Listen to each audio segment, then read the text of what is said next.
Thank you so much for deciding to join me today. And one of the biggest questions scientists are asking is that is the internal voice in our head actually in our control? Now, this might sound frightening, this might sound weird, but I think it's actually a beautiful question because when you look at a sickness like depression, the thoughts feel even more personal than usual. It feels even more like you than usual. But, the thoughts are just so incredibly dark that you can't put words to it. You can't find words to describe the darkness of these thoughts. So, why this question is beautiful? The question that do we control the internal voice inside our head? Why it is beautiful? Because it shows a vulnerability inside us that might be the reason for our suffering. Because we think when we suffer, it's usually our fault. It's our fault. We're in this current state. It's our fault we have these types of thoughts. So even if it was true, it probably would make you have more free will than usual. It would make you feel more free because you would know that these current thoughts that are maybe dark and unmotivating and empty is something inside your brain that calculated it in such way. Now, before we go to the facts and observe the fun facts that if our internal voice is in our control, when you look at illnesses, mental illnesses like depression, anxiety, etc., you can ask any professional doctor that actually studied college and they have doctor degree, professional, licensed professionals. You can ask any doctor and they will tell you that it's not the patient's fault to have depression. Think about this. Just think about this. We still talk about a sickness, an illness. So let's look at some facts. This is not going to be about depression.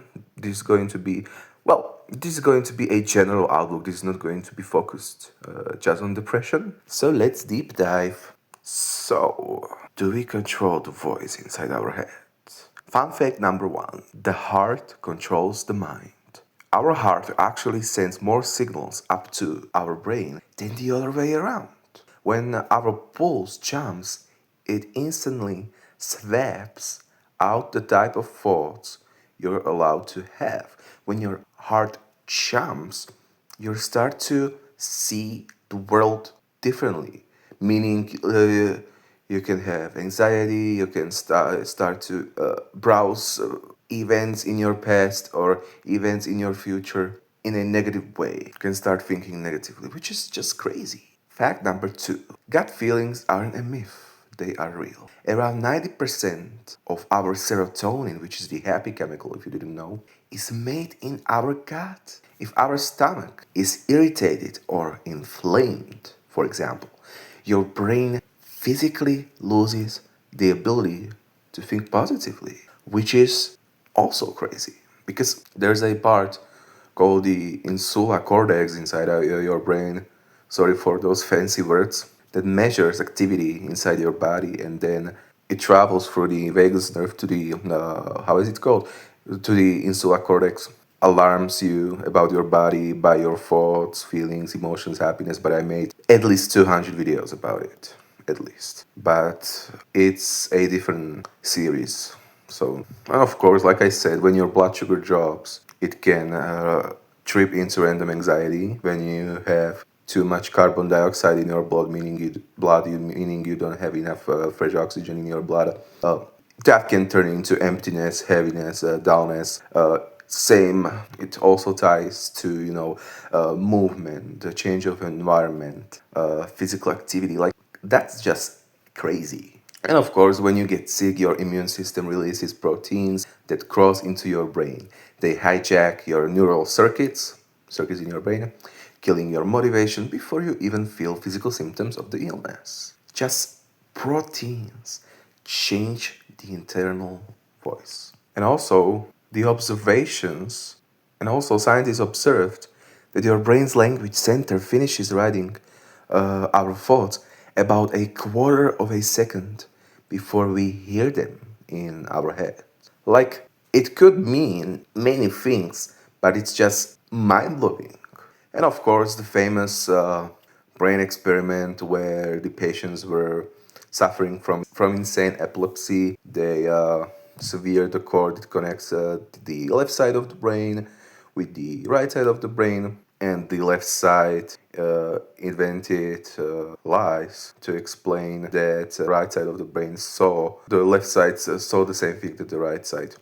And of course, the interest things. You don't choose what you find interesting. It's an illusion that you chose it. Your subconscious evaluates a subject behind the scenes based on genetics, survival networks, etc. You probably already know this. I think, like the colors, the food we choose, the music we choose, the music we like, the way we love to express ourselves. Looks like our decision, but it was the process since birth till now. So I don't know if I'm explaining it with the right words. I'm sorry, but let's go further.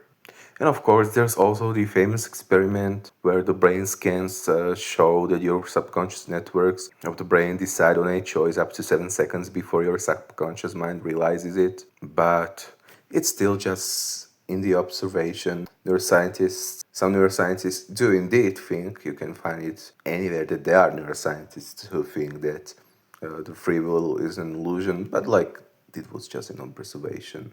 But like to really anchor this and to really summarize this, some people are born with a really, really good heart, a really, really huge empathy, and some people are born with almost no empathy, and then they treat people so badly. But like, it's their fault, that they treat people badly. They should be responsible for the fact that they treat people badly, even though they were born with less empathy. And the fact that they were born with less empathy might not be their fault. So even if free will didn't exist, I think it wouldn't change anything. But like, it's really hard to talk about this because neuroscientists are losing their minds over this and they are trying to figure out finally the answer. But like, hormones can extremely change our thoughts. The whole interoception thing where blood, hormones, gut, heart, oxygen, they all change the tone of our thoughts. We can change many of these things. We can balance dopamine, balance serotonin, balance our heart, balance oxygen. We have control over that. Not total, but we can make changes. But like, brain is so brutally complex. The brain has around 86 billion neurons. So it's not so easy to talk about it, it's not easy to talk about it. And I'm not here to convince you of anything. I just really wanted to share this. And maybe the fact that it's an illusion that we have 100% control of our inner voice. Maybe that's the thing that makes our experience feel so real. Imagine if you could just decide to think positive thoughts. I mean, that would be insane, amazing, but would our existence feel that real if we could just decide to think positive thoughts no matter what?